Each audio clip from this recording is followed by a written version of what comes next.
Conan the Barbarian, often criticized and ridiculed on the internet for various reasons that continue to perplex me. People want to act like the Conan stories aren't that good or that Robert E. Howard's writing is not that good. Some of the many criticisms that they say is that, one, maybe, Conan the Barbarian is just a bulky muscle man running around swinging an axe, or two, all of the female characters in Conan are just pleasure slaves and sexual objects, or that the writing lacks depth, or that there's not a good amount of world building, or what have you. There are all sorts of these criticisms about Conan the Barbarian all over the internet. And whenever I read these things, I can't help but feel that these people have never read a single Robert E. Howard story in their life. If they think that these things are true, they clearly do not know what they're talking about. And in this video, I'm going to address a lot of these criticisms, but I'm not just coming to make a baseless, empty argument. No, I came with receipts.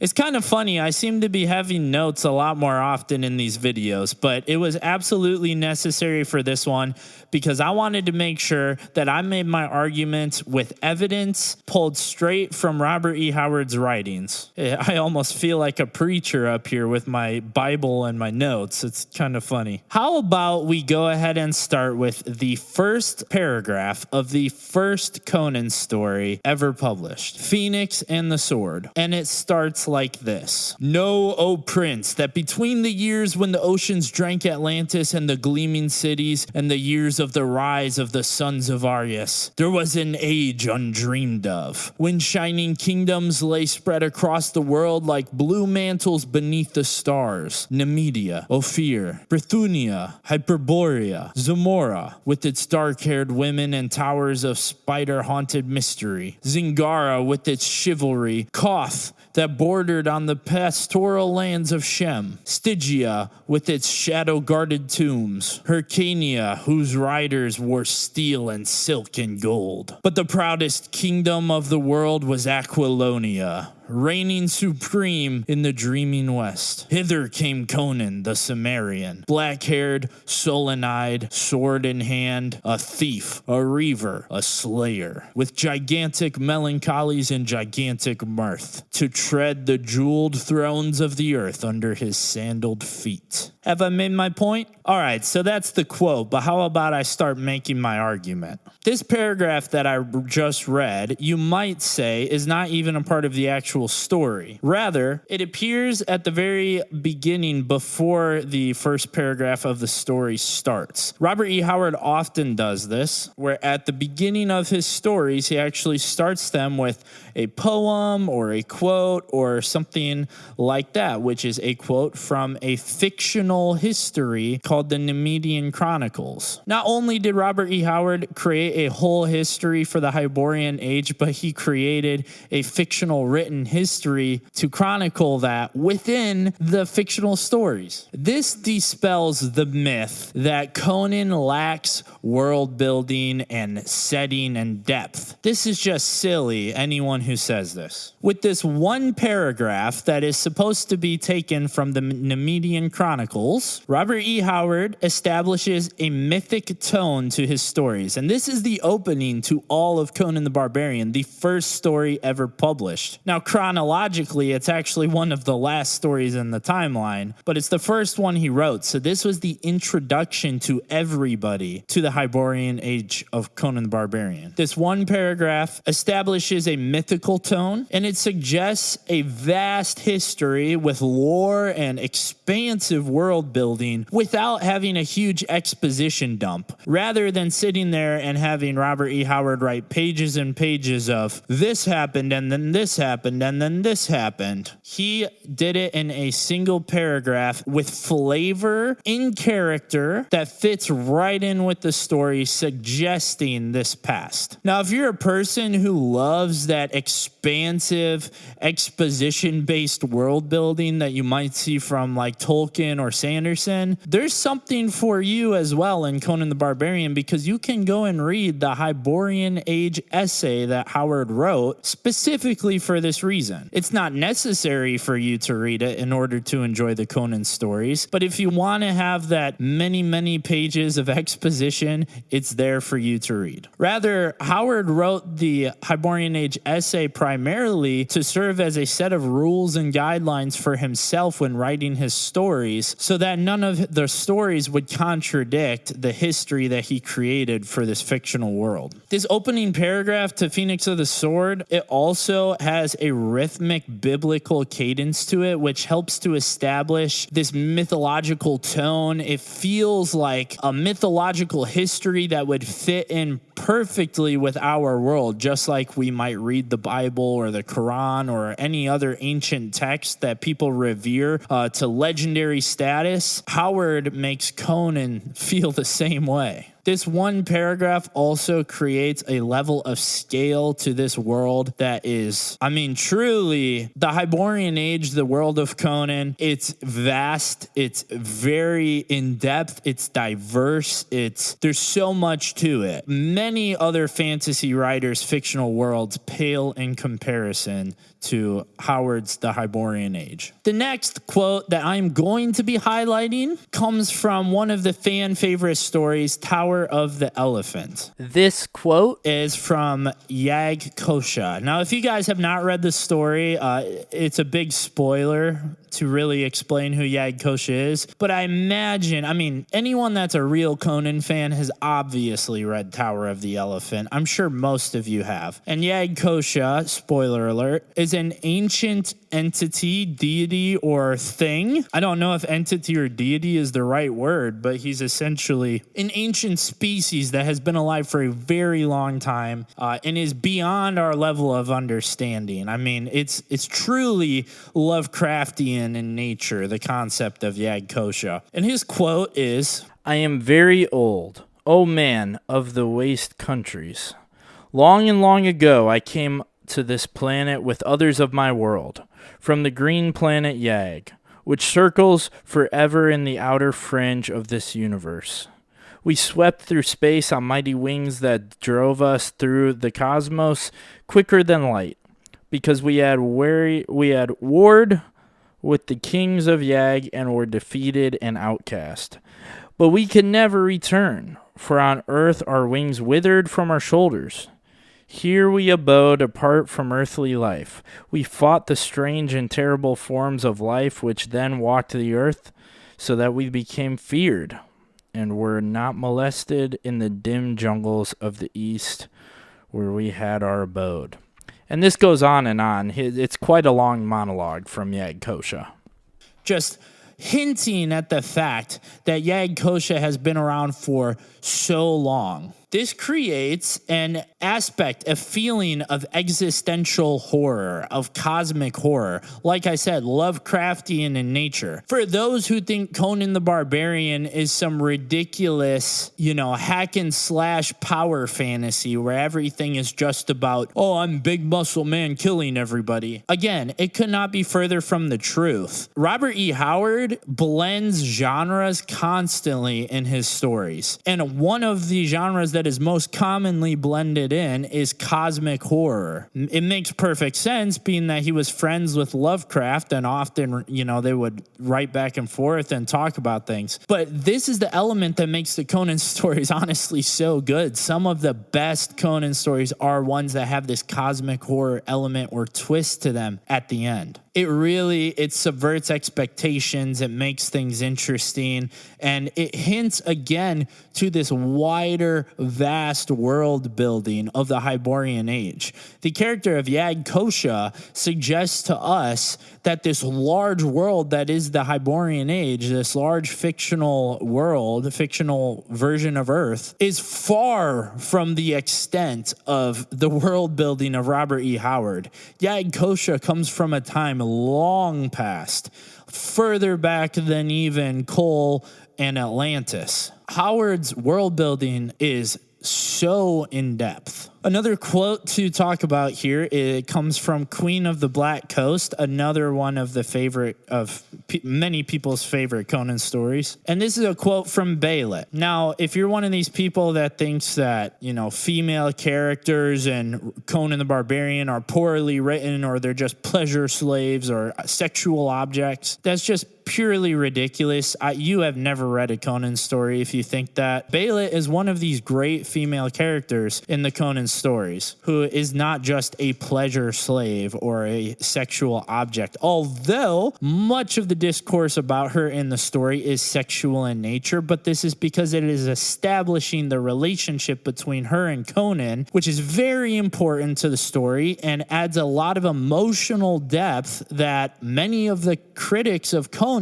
claim Conan stories don't have. Queen of the Black Coast and the subsequent pastiche stories that had to do with it have a lot of emotional depth. The quote is, So this is as Conan is sending Beylit out on the ship, essentially like a funeral after her death. Spoiler alert. Beylit had been of the sea. She had lent its splendor and allure. Without her, it rolled a barren, dreary, and desolate waste from pole to pole. She belonged to the sea.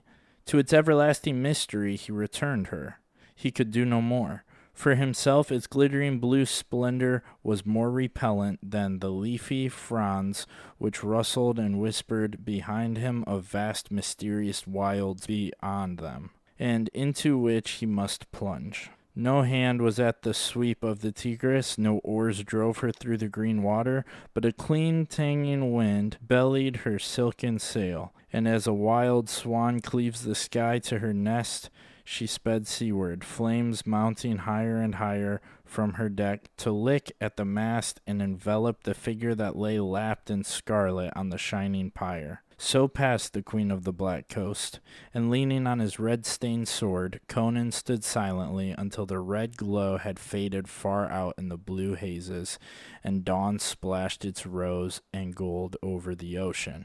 Now in this quote, we get a sense of the emotion that Conan is feeling as he stares and watches this woman that he has fallen in love with, being sent off into the sea, her what's left of her body. Robert E. Howard doesn't get into this long drawn out explanation of Conan's emotions the way that a modern writer might, but that's okay because we as the readers can fill in the gaps. We do not need some long explanation of one's emotions. In fact, it really feels even more emotional that it's done this way rather than the way a modern writer would do it.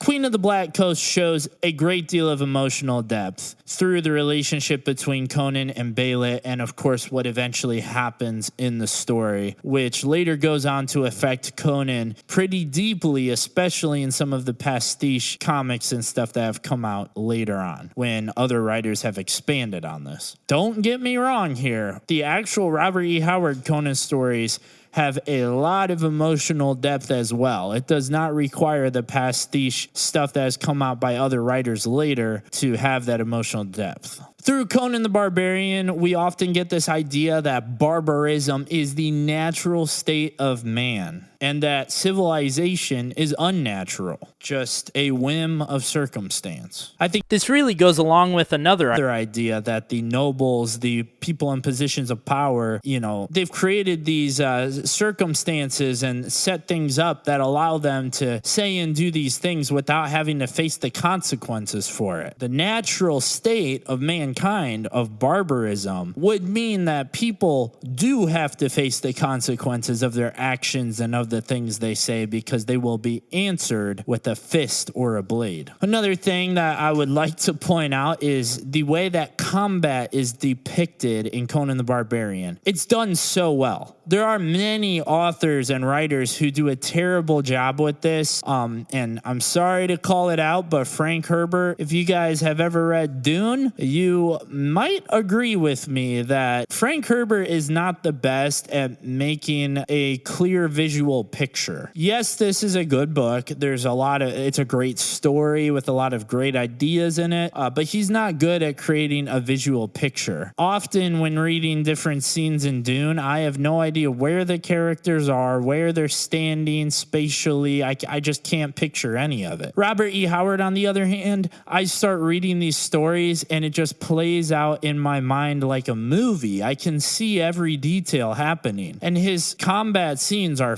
quick. They're punchy, they're fast, yet they are spatially clear. I can tell exactly what's going on, who's where, what they're doing. They're brutal without being confusing. And there's even a little bit of a rhythm to it, like the way that they play out. It's so well done. And of course, his prose is incredible and poetic. Now, for those of you that think Conan the Barbarian is just some ridiculous action thing, if you've ever seen the 2011 Conan movie and you think the original stories are anything like that, you'd be completely wrong. There is a good amount of action in Conan and some particularly very well done action sequences, but it's not just a continuous left and right action scene. There's a lot of story development with, sometimes only one or two action scenes in the whole story. But here's one I just flipped to. It's just, I'm currently reading People of the Black Circle, and it's on the page that I'm on. So I will read this one out loud for you guys, just so you can get an idea. This is not specially selected. This is just a random paragraph I turned to. A frightful scene met his glare. Yasmina cowered on the farther edge of a velvet-covered dais, screaming her loathing and horror. An arm lifted as if to ward off attack, while before her swayed the hideous head of a giant serpent, shining neck arching up from dark gleaming coils. With a choked cry, Conan threw his knife. Instantly the monster whirled and was upon him like the rush of wind through tall grass. The long knife quivered in its neck, point and a foot of blade showing on one side,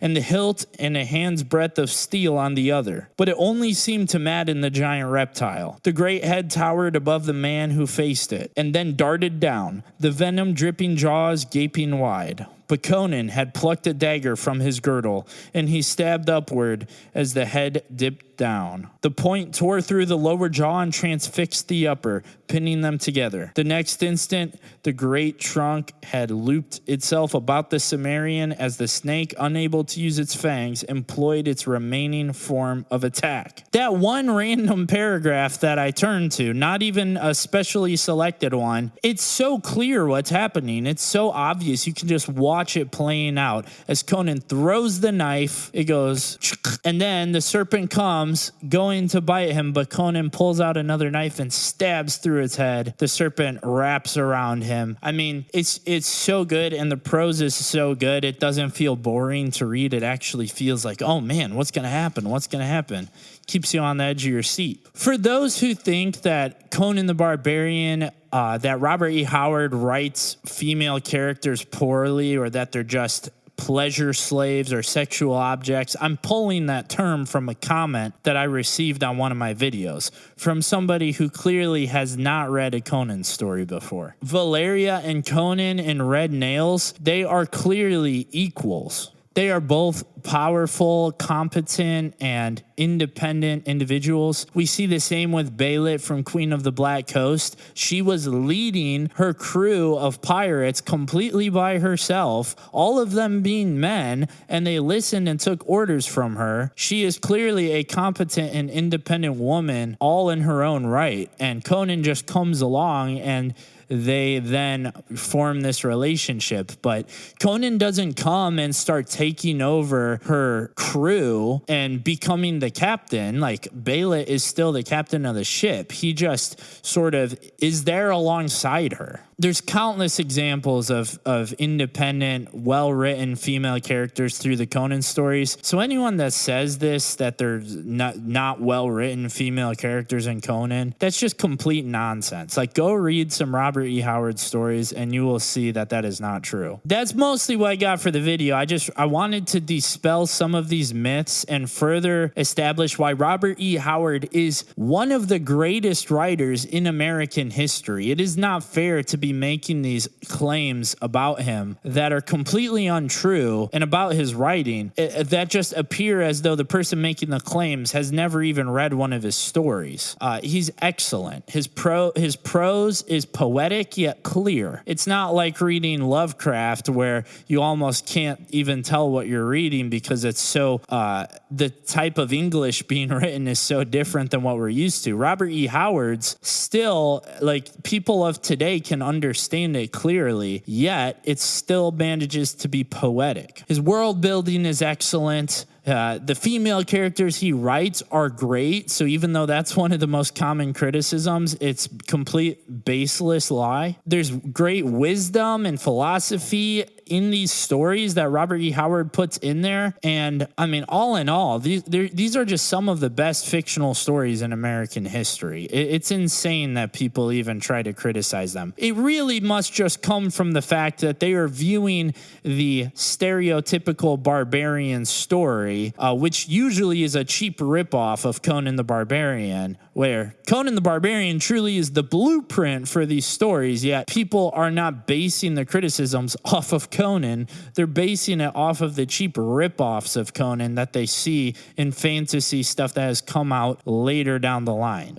They think a barbarian character is a big muscle-headed meathead that's stupid and doesn't know what they're doing, and as a result, they think Conan is the same way, but this is not true at all. Yes, Conan is a big musclehead, but he's very wise, very intelligent. I mean, look, guys, just read the stories. You'll find out for yourself. And for those of you who have already read all the stories, but you're looking for something new to read, be sure to click the link in the description below where you can go and get a copy of my fantasy novel, Wrath of Torak. This is the second fantasy novel I've written, but it is a sword and sorcery tale, very inspired by Conan the Barbarian, yet it is an original story with an original character, an original fictional world created by me that just has some inspiration because I'm a fan of Conan, but it is not a Conan ripoff. I think if you guys like Conan, you will like this story, so be sure to check it out. Also, big shout out to my patrons, Austin Brown, Nate, Aaron, thank you guys so much for the support. And when more of you guys subscribe to my Patreon, you will get shout outs in these videos, as well as issues of my comic series Hollow Point. The Patreon is only $3 a month. That gets you access to everything. And I just recently uploaded one of my short stories onto there for the paid members. This is a 37-page part 1 of my short story Hollow Point Black Mesa, which serves as a prequel to the comic series. When all the parts are done, it very well may be a full novel, but for now I'm uploading it in parts as short stories. So I think you guys will enjoy that. You can go and check that out. You know, $3 a month. You can just pay it once, go check out the comics, check out the short story to get an idea of what my writing's like. If you don't like it, you can cancel it, but that way you'll get an idea, because if you do like how my writing is, then you might want to go and get one of my full-length fantasy novels. Anyway, guys, if you like Conan the Barbarian, if you liked this video, by Crom, hit the subscribe button, hit the like button. Let me know in the comments if you've heard any of these negative criticisms of Robert E. Howard's writing. And aside from that, I'll see you guys in the next video.